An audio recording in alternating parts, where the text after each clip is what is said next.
Hi, my name is Ross Hughes, and I'm a reference librarian at the Amelia Branch of the Clermont County Public Library. Today I'm going to show you how to make a photograph using flowers and sunlight. Before we get started with the project itself, I'm going to give you a short history of photography that'll help you to understand this photographic process a little bit better. Whether by accident or intentionally, someone long ago discovered that if light is focused through a very small hole into a darkened room, an upside-down image is projected on the opposite wall. This led to the invention of the Camera Obscura, which is the progenitor of the camera.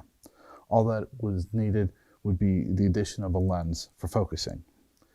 This device has a long history, mentioned at least as far back as the time of Aristotle, so it's probably even older than that. It was utilized by artists during the early modern era to create more realistic paintings, although this secret was often hidden from the public. People had known that certain chemicals were light sensitive, but it took advances in technology to make permanent, or fix, images that were created using them. The earliest experiments in the 18th century fared well, but soon sunlight would quickly bleach out the image. It was not until the 1820s that the Frenchman Joseph Niépce discovered a process to fix a fugitive image. His initial experiments were photograms, photos created by the direct application of objects to light-sensitive material, which is what we'll be making today. He proceeded with his experiments and took the first photograph using a camera in 1827. The exposure time necessary to obtain an image was over 8 hours, and it was on a summer day. Not exactly the most efficient way to make a photograph, but he was onto something. His later partnership with Louis Daguerre bore fruit with the invention of the daguerreotype in the mid-1830s, although Niépce had died some years previous. The early history of the photograph was one of possibilities. If a substance was shown to be light sensitive, it was likely to have been considered as a photographic chemical. While the silver-based process eventually became the norm up until the advent of the digital camera, other materials were experimented with. Lavender oil, rosin, bitumen of Judea, potassium ferrocyanide, and flowers. Flowers? Experiments had shown that sunlight had an effect on natural pigments extracted from plants, so it was only a matter of time that it would be used to make a photographic image. In the late 1830s and early 1840s, John Herschel, the son of William Herschel, who discovered Uranus, was on the cutting edge of photography. And by the way, Herschel the Elder wanted to name Uranus the Georgium Sidus, which meant George's star, after King George III. Just a little bit of trivia for you. Now, John Herschel developed this cyanotype, which used to be employed to make blueprints. Here you see a cyanotype by Anna Atkins, who is known as the first woman photographer. But Herschel also experimented with the use of natural pigments in plants to make light-sensitive emulsions.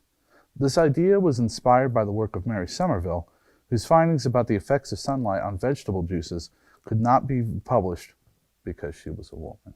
The result of Herschel's work was the anthotype. And the word anthotype comes from two roots, both Greek, anthos, which means flower, and typos, which means image. So anthotype is literally a flower image. Now, an anthotype cannot be fixed, so it will eventually fade in direct sunlight. It can only make contact prints, also called photograms. Cameras will not work for this. Finally, the time to process an image can take anywhere from 4 hours to a few weeks. And that is why the anthotype never became a commercially viable photographic process. Nevertheless, the anthotype doesn't deserve a place in the history of photography. It's like an eccentric relative. Most of the family keep their distance, but they just don't know how much fun they are. And we are about to have fun and make a work of art. Here are the supplies that you'll need to get started making an anthotype. The first thing, distilled water. You can find this in the grocery store. Some people in making anthotypes use denatured alcohol. I've never used it. Distilled water works just fine. It's child and eco-friendly, so you don't need to worry about anybody getting into it. Then you'll need a flower, plant, or vegetable of your choice. In this case, I have chosen spinach. I've had a lot of luck with spinach, so we'll see how it goes. And you'll need a paintbrush, flat brush, ideally.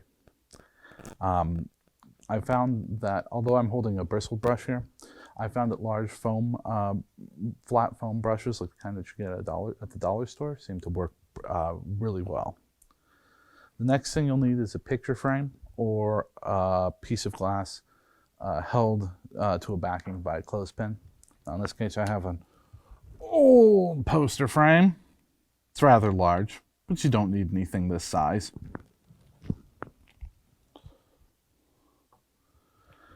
And in order to make the emulsion, you will need either a blender, which I prefer, or if you want to go old school, use a mortar and pestle. You'll also need a cheesecloth or coffee filter. And you'll need plenty of sunlight and plenty of patience and a willingness to experiment. And that's really the name of the game here. Play around, see what works, see what doesn't, explore it. One of the things in choosing a flower or a leaf that's kind of surprising is not every flower or leaf will yield the color that you expect it to. And the amount of water that you add when mixing will make a difference. And places, of course, where you can get flowers and vegetables, of course, almost anywhere.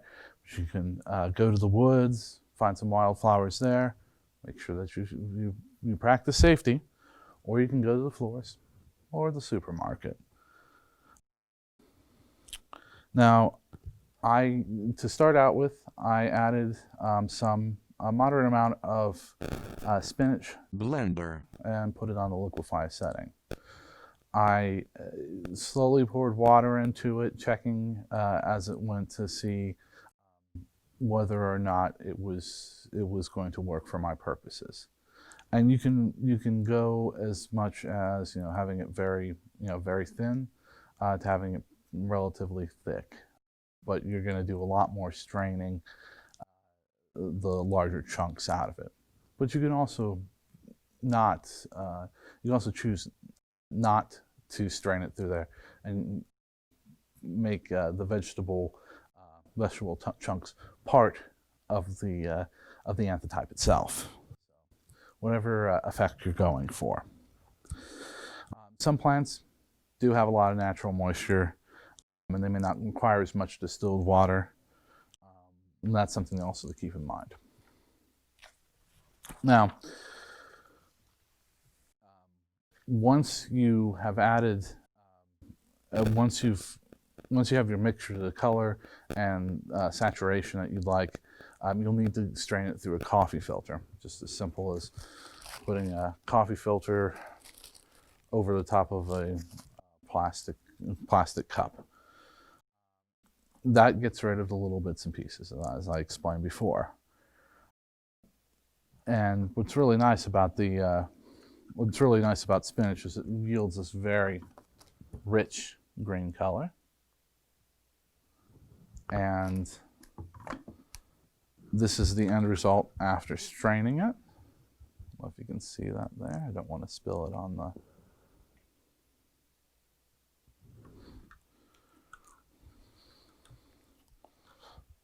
Next, you're going to paint a piece of paper using a brush of your choice. I suggest either a mixed media paper or watercolor paper. Cold press or hot press is fine. And as far as painting, as I said, flat brushes work best. So you can try round brushes, filbert brushes, whatever type of brush suits you. But the cheap foam brushes from the dollar store I find are good for making a consistent wash, was what they would call it in watercolor. But just laying down the mixture as uniformly as possible. You may also want to tape the paper to a piece of cardboard. Watercolor paper tends to curl when the edges become wet, or if it's become very soaked. By taping it down, this prevents it from that from happening. And then you'll leave the paper to dry overnight or use a hairdryer to expedite the process. Now, I did a little bit of painting using the spinach emulsion here, and this is the result that you get.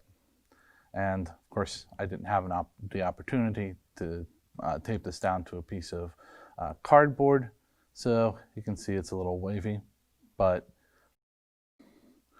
that's just a matter of experimentation. So we'll see how this goes. Now you want to go and find something flat to make a contact print, and you can use almost anything, even digital photographs printed on transparency paper. I personally like to use paper cut figures, although you can also kind of a cool idea would be to use dried flowers.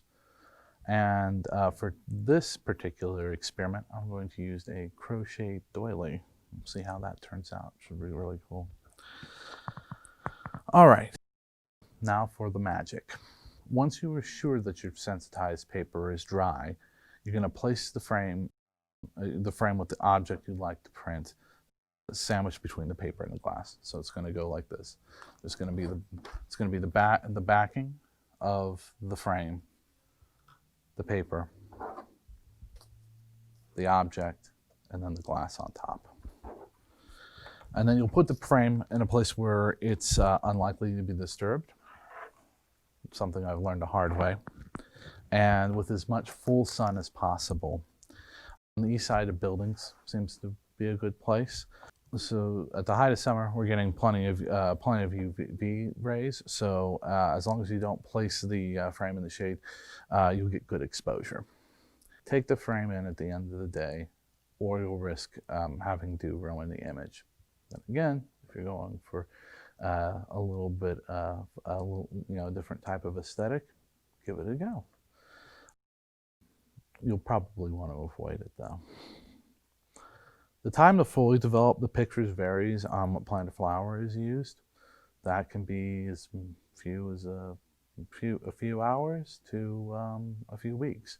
Also depends on the time of year. You can make anthotypes at any time of the year. Summer, of course, is ideal, but winter, you can make it in winter as well. It's just it might take a longer period of time. So when you're making the anthotype, you want to check the part of the paper that doesn't have the object on it and see how bleached it is. That said, you can end the process at any time. Or you can move the object around on the piece of paper for different effects. But remember that the original image will begin to fade out somewhat. All in all, this process is not too complicated, and but to get the image you want might take a few attempts. But don't be discouraged. Most first experiments don't go well. Anything worth doing is also worth failing at. And here is the finished anthotype. After exposing the paper that had been painted with spinach and distilled water out in the August sun for about 5 to 6 hours, this is the result.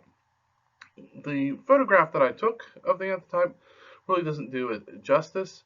The green is quite vivid, and the lines of the paper cutout are quite crisp. Now you might have also noted that, wait, this isn't the doily that he was originally going to use.